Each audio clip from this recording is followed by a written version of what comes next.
28 अगस्त 2024 प्रातः मुरली। ओम शांति। बाप दादा मधुबन। बाबा कहते हैं, मीठे बच्चे, तुम जितना बाप को याद करेंगे उतना आत्मा में लाइट आएगी। ज्ञानवान आत्मा चमकीली बन जाती है। प्रश्न, माया किन बच्चों को ज़रा भी तंग नहीं कर सकती? उत्तर, जो पक्के योगी है, जिन्होंने योग बल से अपनी सर्व कर्मेंद्रियों को शीतल बनाया है, जो योग में ही रहने की मेहनत करते हैं, उन्हें माया ज़रा भी तंग नहीं कर सकती। जब तुम पक्की योगी बन जाएंगे तब लायक बनेंगे। लायक बनने के लिए प्यूरिटी फर्स्ट है। ओम शांति। मीठे मीठे बच्चों को बाप बैठ समझाते हैं, अज्ञान के कारण तुम्हारी आत्मा डल हो गई है। हीरे में चमक होती है ना, पत्थर में चमक नहीं होती, इसलिए कहा जाता है पत्थर मिसाल डल हो गई है। फिर जागती है तो कहा जाता है ये जैसे पारसमणि है। अब अज्ञान के कारण आत्मा की ज्योति डिम हो गई है, काली नहीं होती है। नाम ये रखा हुआ है। आत्मा सबकी एक जैसी होती है, शरीरों की बनावट अनेक प्रकार की होती है, आत्मा तो एक ही है। अब तुम समझते हो हम आत्मा है, बाप के बच्चे हैं। ये सारा ज्ञान था, वो फिर धीरे धीरे निकल गया है। निकलता निकलता आखिरी कुछ नहीं रहता तो कहेंगे अज्ञान। तुम भी अज्ञानी थे, अब ज्ञान के सागर से ज्ञानी बनते जाते हो। आत्मा तो बहुत सूक्ष्म है, इन आँखों से देखने में नहीं आती। बाप आकर समझाते हैं, बच्चों को नॉलेजफुल बनाते हैं, तब सुजाग होते हो। घर घर में सोझरा हो जाता है। अभी घर घर में अंधियारा है, अर्थात आत्मा डिम हो गई है। अब बाप कहते हैं, मुझे याद करो तो लाइट आ जाएगी, फिर तुम ज्ञानवान बन जाएंगे। बाप किसकी ग्लानि नहीं करते हैं, ये तो ड्रामा का राज समझाते हैं। बच्चों को कहा है ना, ये तो सब मूढ़मती हो गए हैं। कौन कहते हैं? बाप। बच्चे, तुम्हारी कितनी सुंदर बुद्धि बनी थी श्रीमत पर, अभी तुम फील करते हो ना, तुम्हें ज्ञान मिला है। ज्ञान को पढ़ाई कहा जाता है। बाप की पढ़ाई से हमारी ज्योति जग गई है। इनको ही सच्ची सच्ची दीपावली कहा जाता है। छोटेपन में मिट्टी के दीपक में तेल डाल ज्योति जगाते थे, वो तो रस्म चलती रहती है, उनसे कोई दीपावली नहीं होती। ये तो आत्मा जो अंदर है वो डीम हो गई है, उनकी ज्योति आकर बाप जगाते हैं। बच्चों को आकर नॉलेज देते हैं, पढ़ाते हैं। स्कूल में टीचर पढ़ाते हैं ना, वो है हद की नॉलेज, ये है बेहद की नॉलेज। कोई साधु संत भी पढ़ाते हैं क्या? रचयिता और रचना के आदि मध्य और अंत की नॉलेज कब सुनी? कभी कोई ने आकर पढ़ाई? जाकर देखो, कहा ये नॉलेज पढ़ाते हैं। सिर्फ एक बाप ही पढ़ाते हैं, तो उनके पास पढ़ना चाहिए। बाप अनायास ही आ जाते हैं। ढिंढोरे थोड़े ही पिटाते हैं कि मैं आ रहा हूँ, अनायास ही आकर प्रवेश करते हैं। वो आवाज़ तो कर ही नहीं सकते जब तक उनको ऑर्गन्स ना मिले। आत्मा भी ऑर्गन्स बिगर आवाज़ नहीं कर सकती, शरीर में जब आई है तब आवाज़ करती है। तुम्हें समझाओ तो कोई मानेंगे नहीं। बच्चों को जब ये नॉलेज दी जाती है वो समझते हैं, ये नॉलेज एक बाप के सिवाय कोई दे ना सके। विनाश का साक्षात्कार भी कोई चाहते थोड़े ही है, ये बाप ही आकर कराते हैं। ड्रामा अनुसार पुरानी दुनिया अब खत्म होनी है, नई दुनिया स्थापन हो रही है। जिनको बाप से नॉलेज लेनी है वो आते रहते हैं। कितनों को ज्ञान दिया होगा। अनगिनत गांव-गांव से कितने ढेर आते हैं। ये आत्माओं और परमात्मा का मेला एक ही बार लगता है। संगम युग पर ही आते हैं। बाप आकर नई दुनिया स्थापन करते हैं। जिनकी ज्योति लगते हैं फिर जाकर औरों की ज्योति जगाते हैं। अभी तुम सबको वापिस जाना है। इसमें बुद्धि से काम लेना होता है। भक्ति मार्ग में तो है अंधियारा। ज्ञान देने वाला तो एक बाप चाहिए। वो आते ही है संगम पर।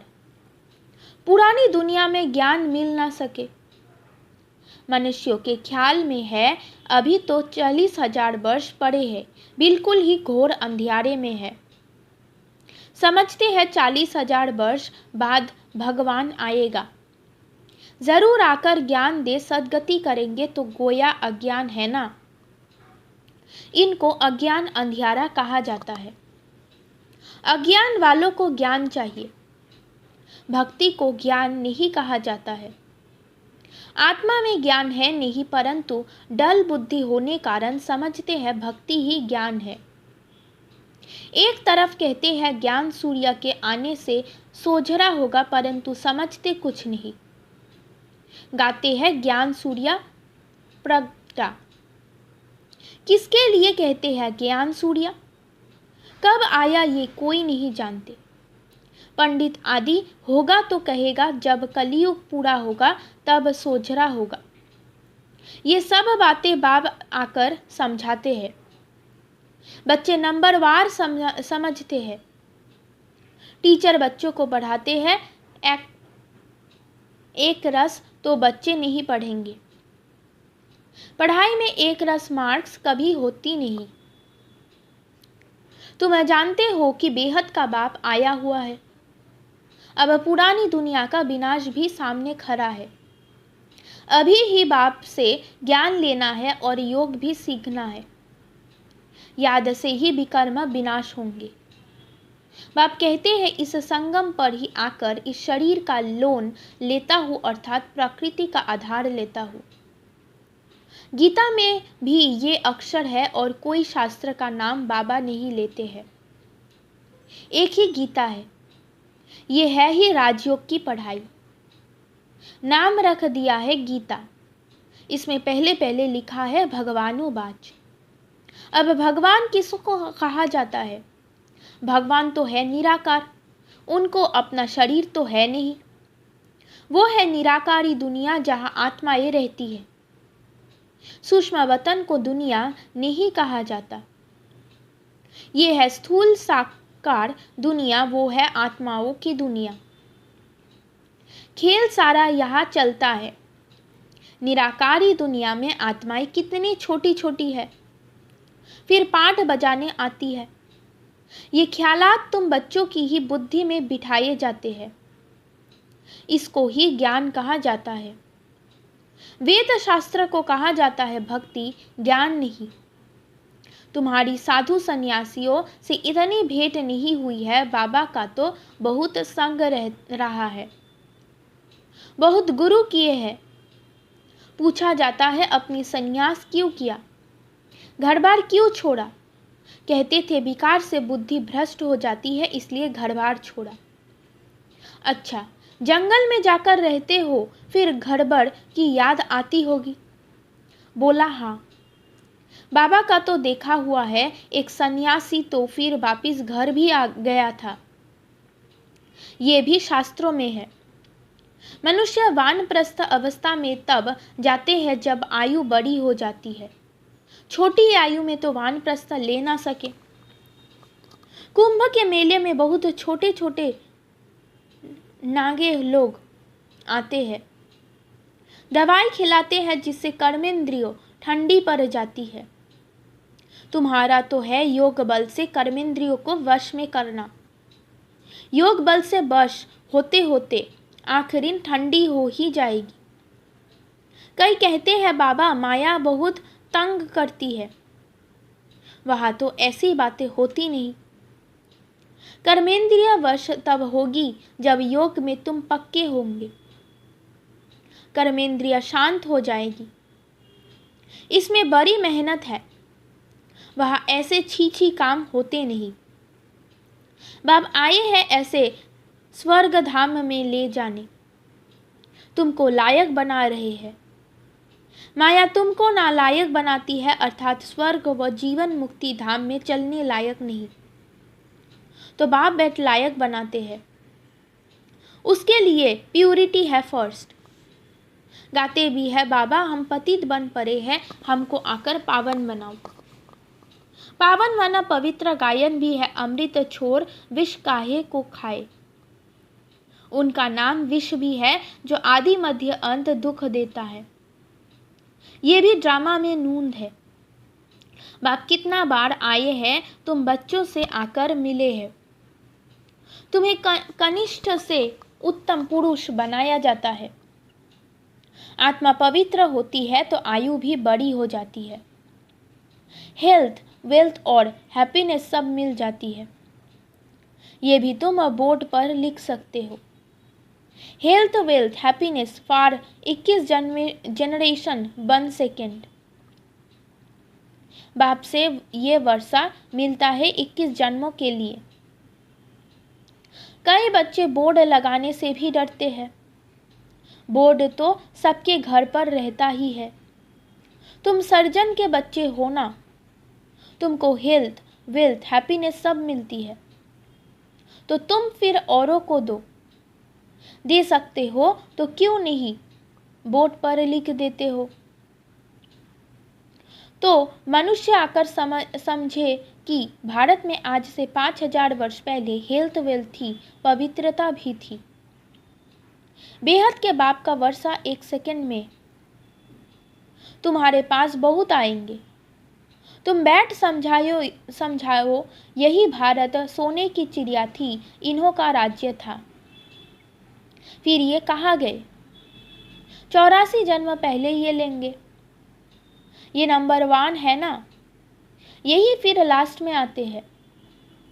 बाप कहते हैं अब तुम्हारा 84 का चक्र पूरा हुआ, फिर शुरू होना है। बेहद का बाप ही आकर ये पद प्राप्त कराते हैं। सिर्फ कहते हैं तुम मुझे याद करो तो पावन बन जाएंगे। 84 जन्म को जानकर बाप से वर्षा लेना है, परंतु पढ़ाई तो चाहिए ना। तुमको कहा जाता है स्वदर्शन चक्रधारी। नया तो कोई समझ ना सके। तुम जानते हो स्व आत्मा को कहा जाता है। हम आत्मा जो पवित्र थी, शुरू से लेकर 84 का चक्र लगाया। वो भी बाप बताते हैं तुमने पहले शिव की भक्ति शुरू की। तुम तो अव्यभिचारी भक्त थे। बाप के सिवाय कोई समझा ना सके। बाप कहते हैं मीठे मीठे बच्चों, तुमने पहले ये जन्म लिया। कोई साहूकार होगा तो कहेंगे ना कि आगे जन्म में इसने ऐसा कर्म किया है। कोई रोगी होगा तो कहेंगे पिछले कर्म का हिसाब किताब है। अच्छा, इन लक्ष्मी नारायण ने कौन से कर्म किए? ये बाप बैठ समझाते हैं। इनके 84 जन्म पूरे हुए, फिर फर्स्ट नंबर में आना है। भगवान संगम युग पर ही आकर राजयोग सिखलाते हैं। अभी तुम समझ रहे हो कि बाबा हमें राजयोग सिखला रहे हैं, फिर भी तुम भूल जाएंगे। कर्म, अकर्म और विकर्म की गुह्य गति भी बाप ने समझाई है। रावण राज्य में तुम्हारे कर्म विकर्म हो जाते हैं। वहाँ कर्म अकर्म होते हैं। वहाँ रावण राज्य ही नहीं, विकार होता नहीं। वहाँ है ही योग बल, जबकि योग बल से हम विश्व के मालिक बनते हैं तो जरूर पवित्र दुनिया भी चाहिए। पुरानी दुनिया को अपवित्र, नई दुनिया को पवित्र दुनिया कहा जाता है। वो है वाइसलेस वर्ल्ड, ये है विशेष वर्ल्ड। बाप ही आकर वैशालय को शिवालय बनाते हैं। सतयुग है शिवालय, शिव बाबा आकर तुमको सतयुग के लिए लायक बना रहे हैं। लक्ष्मी नारायण के मंदिर में जाकर तुम पूछ सकते हो, आपको मालूम है इन्होंने ये पद कैसे पाया, विश्व के मालिक कैसे बने? बाप कहते हैं तुम नहीं जानते हो, हम जानते हैं। तुम बाप के बच्चे ही कह सकते हो कि हम आपको बता सकते हैं इन्होंने ये पद कैसे पाया। इन्होंने ही पूरे 84 जन्म लिए, फिर पुरुषोत्तम संयोग पर आकर बाप ने राजयोग सिखलाया है और राजाई दी है। उसके पहले नंबर 1 पतित थे, फिर नंबर 1 पावन बने। सारी राजधानी है ना, तुम्हारे चित्रों में सब क्लियर है। इन्हों को राजयोग किसने सिखलाया? ऊंचे ते ऊंच है ही परमात्मा। देवताएं तो सिखला ना सके, भगवान ही सिखलाते हैं, जिसको नॉलेजफुल कहा जाता है। बाप टीचर सतगुरु भी कहा जाता है। ये सब बातें वही समझ सकते हैं जिसने शुरू से शिव की भक्ति की होगी। मंदिर बनाने वाले से तुम पूछो, आपने ये मंदिर बनाया है, इन्होंने ये पद कैसे पाया? इन्हों का राज्य कब था? फिर ये यहाँ कहाँ गए? अब ये कहाँ है? तुम 84 की कहानी बताओ तो बहुत खुश हो जाएंगे। चित्र पॉकेट में पड़ा हो, तुम किसको भी समझा सकते हो। शुरू से जिसने शिव की भक्ति की होगी वो सुनते रहेंगे, खुश होते रहेंगे। तुम समझ जाएंगे ये हमारे कुल का है। दिन प्रतिदिन बाबा बहुत सहज युक्तियां बतलाते हैं। तुमको सब समझ मिली है। परम पिता परमात्मा ही सर्व का सद्गति दाता है। 21 जन्मों के लिए सतयुगी बादशाही मिल जाती है। 21 जन्मों का वर्षा इस पढ़ाई से ही मिलता है। टॉपिक भी बहुत है। वैशालय और शिवालय किसको कहा जाता है? इस टॉपिक पर हम परम पिता परमात्मा की जीवन कहानी बता सकते हैं। लक्ष्मी नारायण के 84 जन्मों की कहानी ये भी टॉपिक है। विश्व में शांति कैसे थी, फिर अशांति कैसे हुई, अब फिर शांति कैसे स्थापन हो रही है, ये भी टॉपिक है। अच्छा, मीठे मीठे सिकिलदे बच्चों प्रति माता पिता बाप दादा का याद प्यार और गुड मॉर्निंग। रूहानी बाप की रूहानी बच्चों को नमस्ते। धारणा के लिए मुख्य सार नंबर 1। अब उत्तम पुरुष बनने के लिए याद के बल से आत्मा को पवित्र बनना है। कर्मेंद्रियों से कोई भी विकर्म नहीं करना है। नंबर 2, ज्ञानवन बन आत्माओं को सुजाग करने की सेवा करनी है। आत्मा रूपी ज्योति में ज्ञान योग का घृत डालना है। श्रीमत पर बुद्धि को स्वच्छ बनाना है। वरदान, पॉइंट स्वरूप में स्थित हो मन बुद्धि को नेगेटिव के प्रभाव से सेफ रखने वाले विशेष आत्मा भव। जैसे कोई सीजन होती है तो सीजन से बचने के लिए उसी प्रमाण अटेंशन रखा जाता है। बारिश आएगी तो छाते, रेनकोट आदि का अटेंशन रखेंगे। सर्दी आएगी तो गर्म कपड़े रखेंगे। ऐसे वर्तमान समय मन बुद्धि में नेगेटिव भाव और भावना पैदा करने का विशेष कार्य माया कर रही है। इसलिए विशेष सेफ्टी के साधन अपनाओ।